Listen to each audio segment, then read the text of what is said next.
Please welcome Sanjeev Sanyal, a member of the Prime Minister's Economic Advisory Council, India. Sanyal was also the principal economic advisor to the Finance Minister for 5 years till February 2022. Our next panelist is Rajiv Kumar. Rajiv Kumar is a former vice chairman of Niti Aayog. His career has spanned academics to government, to corporate chambers and multilateral institutions. Up next, we welcome Salih S. Nair, Managing Director and CEO of Tamil Nadu Mercantile Bank. Nair has an experience of over 35 years in the banking and financial services industry and has served as Deputy Managing Director and Chief Credit Officer at State Bank of India. Welcome, Mr. Sanyal and Mr. Kumar. We'll have Mr. Nair joining us virtually in a short while from now. A lot of conversation around geoeconomics, the kind of world that we are living in, the kind of challenges that we are grappling with. And just before this session, we had a lot of conversation about trusted partnerships. I want to start with you, Mr. Sanyal. Do we trust each other? Well, the global system that was built on a sort of a certain architecture since the early 90s, that has clearly come undone. There is no doubt about it. And so the global supply chains that were built on the idea of just-in-time efficiency now are being reconfigured for just-in-case. And that revival of interest in the idea of resilience means that we have to think about something, by the way, which we have been saying in India for quite some time, that one, if you can be Atmanirbhar in something, at least in critical things, try to get it wherever practical, be Atmanirbhar. Now, at least for a large country, it's possible. It may not be possible for, say, a Singapore to be Atmanirbhar, but at least a country our size, in as many things as possible, try and do that. In those things we cannot be Atmanirbhar, we need to have a multi-line view of multiple sources of partners. This is quite different from how we used to think about the world, say, till as recently as 2019, before the COVID crisis. I think the first round of this new kind of thinking really came with COVID. It's now very obvious that we need to have that. And we are seeing it play out right now as far as energy sources are concerned. Whether the diversified sources that we have, which include Russia in the basket, it came to some criticism for quite some time from, say, Western powers. But I think they themselves accept that it's a sensible thing to do. Even within the Gulf network, we have seen in the last few weeks, India's diplomacy has been able to extract our own ships. So this particular just-in-case kind of attitude that we have had towards supply chains is playing out well for us, I would say. That doesn't mean that this current crisis will not have a price for our economy. But given the circumstances, I think we are doing okay. Mr. Kumar, Mr. Sanyal talked about the COVID time, and that is a time when we all realized that supply chains need to be reworked and we can't be dependent on one particular nation on certain critical things that we all need. And then you have this time where, trade has been weaponized, the Strait of Hormuz is being used as a weapon in war. In terms of what India has been able to do, like Mr. Sanyal said, there has been a lot of criticism about how India perhaps domestically hasn't been able to achieve what it set itself to target with. Therefore it's been it's not really going all out in terms of answering those very countries that are doing the push and pull. What would you say to them then? Have we been able to achieve our domestic targets? Yeah, hi, and good afternoon, everybody. Glad to be here. Just to answer your first question first, which is that we've never trusted each other.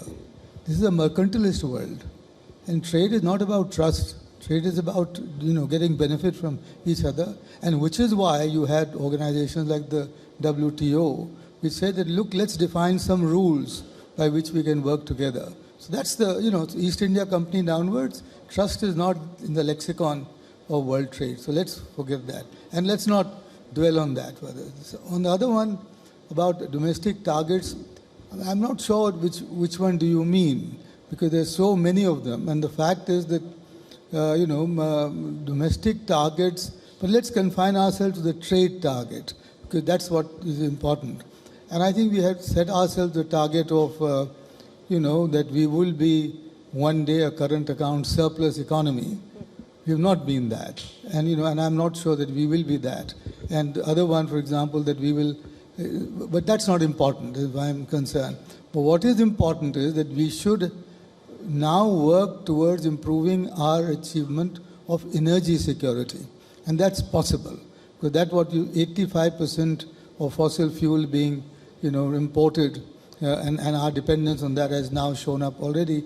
We don't need to have that dependence. Because now with the new renewables and with electric, vehicles, etc., plus hydrogen. Now, and actually that's the one that we need to be working on now. So actually it's not the issue of whether we have not been able to do so, of course not, but whether we should be doing that now. And my own thinking is that this is the time where we should give serious policy, attention, not to just the generation of energy, which is, as I said, hydrogen, but also the transmission, the storage, plus the distribution. And I think this is the time to undertake very necessary energy reforms in our country as we are, as every day passes. And that's the one to do it. Mr. Sanyal, Mr. Kumar talked about Western hegemony and the East India Company downwards. Most of the organizations, they've been working on that very concept. And you've been somebody who's been very vocal about how this part of the world is now seeing growth and it should be, talked about more. How do you then see this transition that we are seeing? There was geopolitics, now you've got geoeconomics. India's maneuvering her way through that diplomatic tightrope, through the economic tightrope. But is this now a complete bend towards this part of the world, or this is still a transitionary phase which can go any which way? The world is always in transition, and history never ends. So the question is how well you navigate it. I think just the last few years should have proved that. I mean, who predicted that there was going to be a war just a few months ago? But, go back to COVID or the Russia-Ukraine war or any number of other things.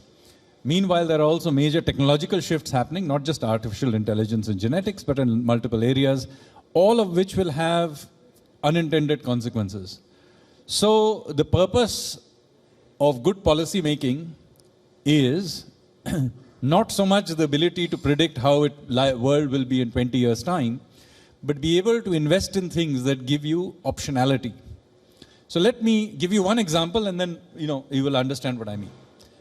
So when you look at India, we have this mental image of India largely as a continental power till very recently.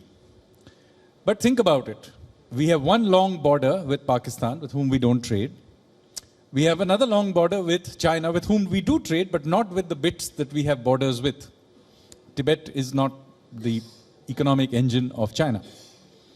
So if you think about it from a geoeconomic and mercantile perspective, India is actually an island nation. But 90% plus of our goods trade is carried by foreign vessels. Now think about this. This is actually in some ways our single biggest vulnerability. Now, the good news is that we have recognized it in recent years and began to do something about it. One is, of course, we have begun to invest in our navy, but very importantly, we have finally begun to invest into our merchant navy. So very big programs have been put in place, for example, for shipbuilding, 70,000 crores package for shipbuilding that was put through about 18 months ago. We've changed all our rules on flagging and ownership. We have given ships, not just shipbuilding, but ships infrastructure status. And as a result of which, our shipbuilding yards that were languishing just 24 months ago, they now have 4, 5, 6 years worth of solid orders. Why am I making this point? I'm making this point that this kind of resilience cannot be built overnight. We need to create a whole ecosystem, create a fleet of ships, containers, by the way. And to show you how, meanwhile, China had thought about this a couple of decades ago, is that China actually, 20, 25 years ago, had almost no shipbuilding capability. Today, China builds 55 to 60% of all ships under construction right now. So this is something that we have to therefore think in strategic optionality ways. Rather than waste my time trying to figure out where the Baltic dry is going to be in 20 years' time, which I have no idea, I build optionality, be able to have some kind of decent fleet, some kind of capability, and be willing to make resources available for those areas, change rules where necessary, drastic changes where necessary, in order to be able to do it. So you're saying that, continue to take the steps, but don't expect immediate changes. It takes time to bring about drastic changes. Yes, but we have been now doing it for some time. So there are areas where we have some capacity. So in a world where certain kinds of industries have basically been entirely wiped out by China, India is one of the very few countries that still has some capacities in many of those areas. For example, making solar panels. It is true that Indian solar panels are not in the same scale as, say, the Chinese industry, but we actually do have a solar panel industry. We do have some capabilities in chemicals, in engineering, and other things, which have got effectively wiped out in many other parts of the world. Now, this has required certain amount of effort, PLI schemes and so on. Yeah. It hasn't worked in every case. But it is also the case that we have built certain industries that didn't exist before. For example, electronics. So not everything is going to go our way, but it requires certain level of persistence, certain practical adjustments that we need to make, and do realize that this is a long game. Okay, let me also bring in Mr. Nair into this conversation. Mr. Nair, this entire banking system has been emphasized upon. Let's have him on screen. How central do you think is the banking system to sustaining this kind of a momentum, the kind of momentum that we have seen in India growing as one of the major economies of the world?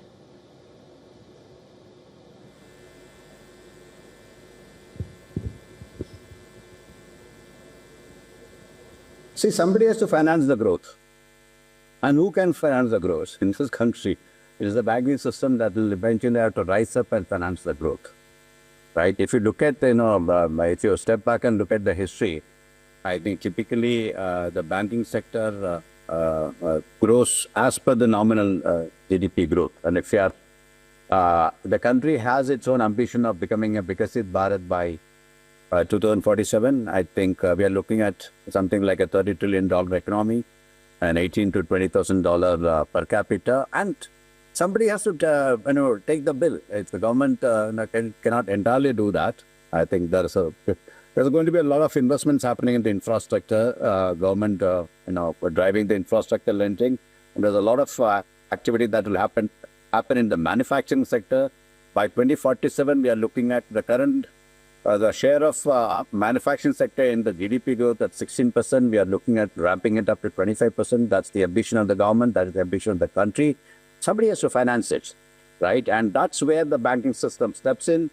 And that's where I think we are going to see a lot of activity happening. And so do you think, Mr. Nair, that the banking system, the Indian banking system has become stronger in the last decade? What has fundamentally changed? Absolutely. I think today's the banking sector is certainly much stronger than what it was 10 years ago. Just take a step back and look at where we were 10 years back. After the asset quality review of December 2015, and the kind of NPAs that mounted subsequently, I think the banking sector was faced with 11% NPA. I think for the first time, the largest bank in the country reported a loss because of the provision that it had to make. So at 11%, from 11% NPA to bring it down to a 2% kind of number that the industry is today sitting on is a complete, I would say, a sea change that we have seen. And today the banking sector is much more, from a balance sheet perspective, very, very strong. The NPA numbers are low, it is well capitalized, and it is all poised for growth. Okay. Mr. Kumar, what has worked for us domestically and the kind of policies that we have shaped through these years, what has worked for India as far as its growth is concerned? Because despite global headwinds, we have been able to sustain ourselves. What's worked for India is the amazing commitment of the political leadership to growth, infrastructure, innovation, skills, education, and health. I mean, essentially what's happened since 2014 is that we have a political leadership which is, without any other sort of distraction, committed to India's growth and, infrastructure development. And they identified very early on the bottlenecks or the constraints which were holding India back and focused on that. And I mentioned all of them sort of in one breath. So that's the one biggest thing that's worked for India. And let's not underestimate that. That's one part of it. The second part of it is that I think what's happened is that in India, the rubber meets the road in the states. It's the states which matter. The center can do that much. And in the last 11 years, 12 years or so, or even longer actually, the states have gotten into the game. And they've actually begun to recognize that what they have to do to get their states ahead, as it were. And some of the things that we did in Niti Aayog about ranking the states across a lot of matrices helped a lot, because that what is told them kind of publicly brought out the fact as to where you were in certain in rankings across various things. So, and I think that's the key, because let us be convinced, let us convince ourselves that India will grow when the states grow. And what happens in Manipur will be very different from what happens in Maharashtra. So therefore, the more decentralized we can get, the more federal we can get, and this is what's happened actually in the last 11 years. I think that's what's produced results. So two things. One, an unwavering commitment to removing the bottlenecks to growth by the political leadership at the center, and two, the states getting into the act and in a way competing with each other to attract private investment and to attract investment. I think those are the two things in a nutshell which have worked for us. Mr. Sanyal, you want to come in on this, clearing the roadblocks as far as our growth is concerned, the kind of policies that we make? Absolutely. And in fact, if you go back over the last 10 years, let's go back 10 years back. What would have been the things that you said were the roadblocks? First, you would have said, the infrastructure is just not good enough. While intra-city infrastructure is still a major issue, and we can debate that, but I think intercity infrastructure and the infrastructure that you use for exports, imports, and things like that, those have dramatically improved. Our highways are dramatically better, our airports are dramatically better, our ports are dramatically better. So I don't think from the pure production perspective, infrastructure is no longer the binding constraint. I'm not saying you can't improve it, I'm just saying it's not a binding constraint. Similarly, we didn't have an internal market. So GST, through 2 iterations, has now created an internal market.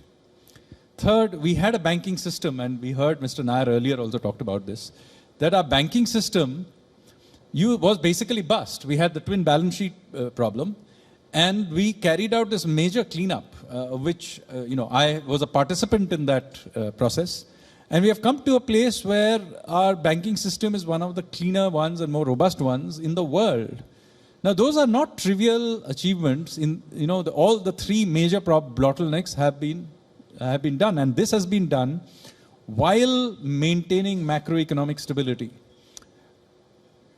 We used to be an high inflation country, not in the Argentina sense of high inflation, but something in the range of 8 to 12% inflation. Now we have settled comfortably in the 2 to 6% range. This is not a trivial thing. This is a 600 basis point reduction in underlying inflation. Again, all of this means that our underlying foundations are radically better than they used to be. Now, that doesn't mean that we don't need to do other things. We need to, next round of reforms need to be done. There are many areas I've talked about, whether cleaning up the legal system and enforcement of contracts is one of them. But one major issue which I think we need to get serious about is intracity infrastructure, municipal infrastructure. So this is an area where, well, it affects all of us. But if you go back 30, 40 years, we used to think our cities were dysfunctional because we were poor. Now we are still poor, but not as poor as we were 30 years ago. But our cities are still dysfunctional. In fact, in some cases become worse because the air quality, for example, in Delhi is worse than it was 30 years ago. So I think we need to have a serious conversation with ourselves, and this requires, Mr. Kumar was, Dr. Kumar was just talking about different layers of government. It's not just about the central versus state, but we also have to go down all the way to the municipal level, where in fact a lot of the dysfunction now is. So while we are talking about what we can do domestically, I would also want to shift our focus to the wider geoeconomics at play at the moment. Do you see this as a precedent, Mr. Sanyal, going forward? You know, after 4 years, after the November midterms, do you see this now as a precedent where trade and tariffs will be used against countries? First of all, this is not entirely new. It is true that we did have a Goldilocks-ish period in maybe the 2000s, early 2000s. But the fact that the world is generally disrupted for some reason or the other is not an unusual situation. If you go back the last, every decade, you'll find something in the world has broken down. I mean, as I said, 5 years ago, it was COVID had broken down. If you go a decade before that, you would say, oh my God, we had the global financial crisis. If you go a decade before that, we had the Asian crisis and the dot-com bubble blow up. In fact, I don't think after COVID, the world has really stabilized. We've just no, what I'm seen trying to tell you is that it may feel, it is indeed particularly disrupted right now. Yeah. But this idea that the world this is an unusual time is also wrong. The world is almost always disrupted to a greater or lesser extent. So the idea that resilience is an important part of how we think about the world needs to be internalized by us for all time, irrespective of whether or not a new equilibrium appears or not. Even that will only last for a short period. So you're saying we're just too vocal and aggressive about it now? I just wanted to come in here because I hope Sanjeev will agree, which is that, this is a very different time in the world. And actually in the book that we've just published called Everything All at Once, what we bring out is that there are 6 simultaneous global transitions going on at this time in the world. Geoeconomic, geopolitical, AI, climate, the rise of Asia, the global south, etc., etc. So what that means is, what that implies, as we've said, is that business as usual will not do.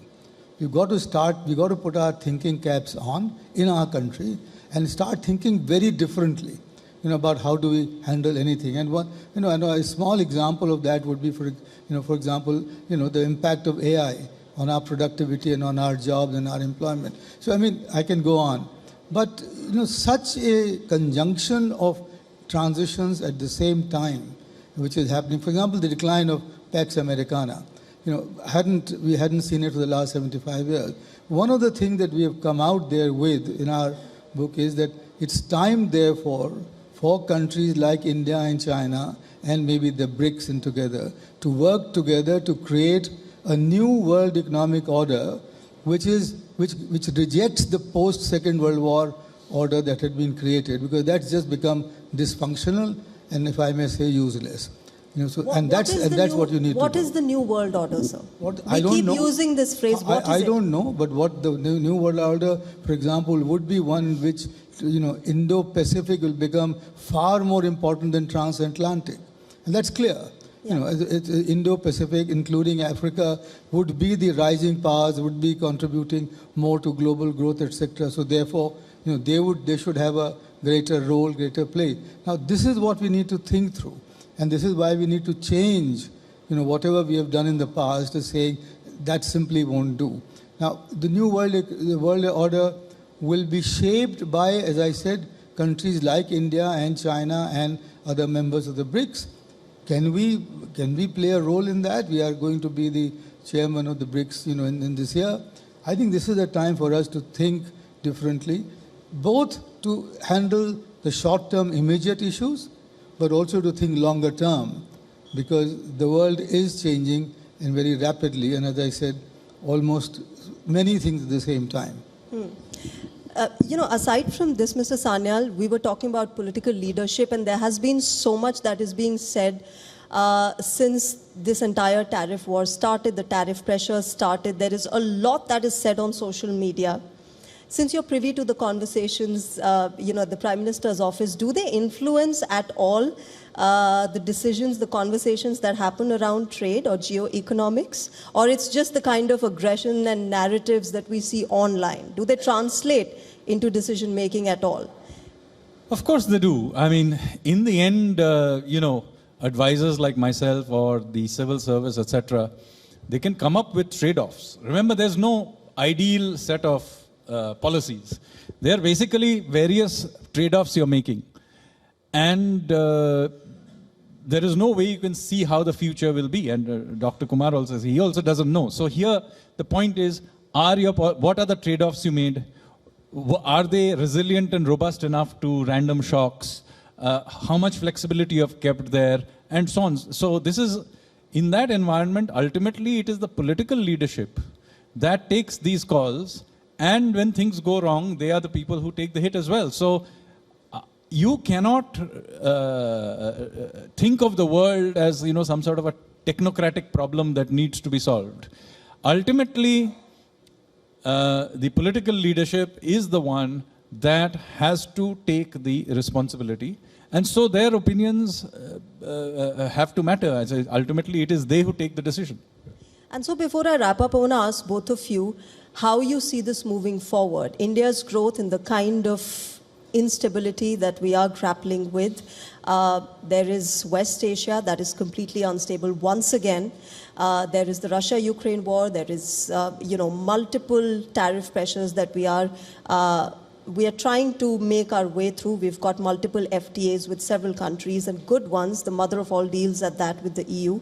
But as far as our way forward is concerned, Mr. Sanyal, how do you see it? So I think, as is clear, that we are in an environment where the visibility is particularly murky. It's always murky, it is particularly murky. So in this environment, obviously, having optionality and flexibility is very, very critical, whether it's in terms of our internal policies, which will get disrupted in various ways by technology and so on, in our external alignments, and you can see that happening, whether it's in our diplomacy or in the variety of free trade agreements we have signed or in the process of doing, the kinds of industries we are trying to get to do. And remember, we are a very big country, so we can't get away with one or two engines firing. Yeah. We need several engines firing simultaneously to keep us going. And at the same time, we are also vulnerable to several things going wrong. So in this environment, we have to be willing to take the tough decisions and invest into things which provide those optionalities. I had earlier given you the example of shipbuilding and the maritime sector, just as an example. But this is true of artificial intelligence and various kinds of LLMs and what we do with information. It is true of chemicals, critical chemicals, and our health sector. It is true for pretty much everything. Okay, Dr. Kumar? Yeah, as I said, and I'm just going to give you, we have to do things differently. Yeah. One of the things that we have to do, for example, is that this government should turn itself from a regulatory government to a promotional government. India's glory, India's work had always been done by the private sector. And what you would like, therefore, is that this government should become a supporter of the private sector in all forms and reduce the regulatory and compliance burden, which the Prime Minister has talked about, saying that there are 62,000 of them, etc. Yeah. So that's the first one. The second one, as I had mentioned, and then Sanjeev further elaborated that we've got to decentralize. In the Pehle India Foundation, which I chair now, we are actually doing work at the district level. Because district is a very good unit, there's 3 million people, and there are 60 countries which are smaller than 3 million. So a district is a very good unit where you can work to bring what? To bring about governance transformation so that the 4 stakeholders, which is the business, the government, the academia, and the civil society, can come on the same platform and work on a basis of trust. We talked about trust. Yes. That's where trust is needed, so that we can all pull in the same direction.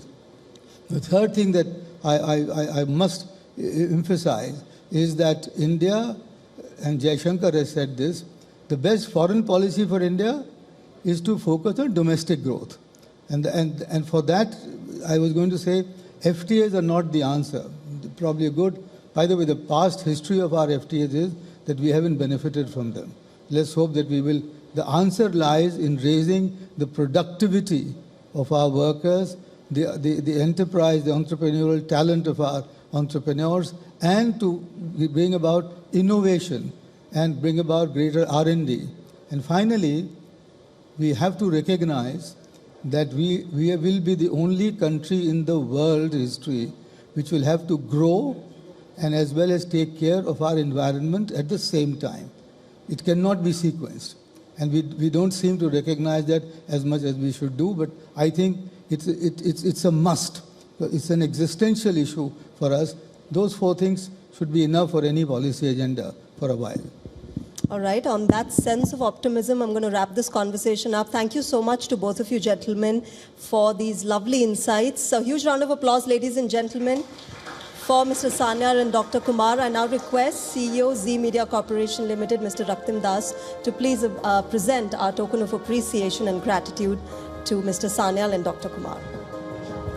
A round of applause, ladies and gentlemen, please. They've been honest. They have really given us a good perspective on where things stand and where things can move for India ahead.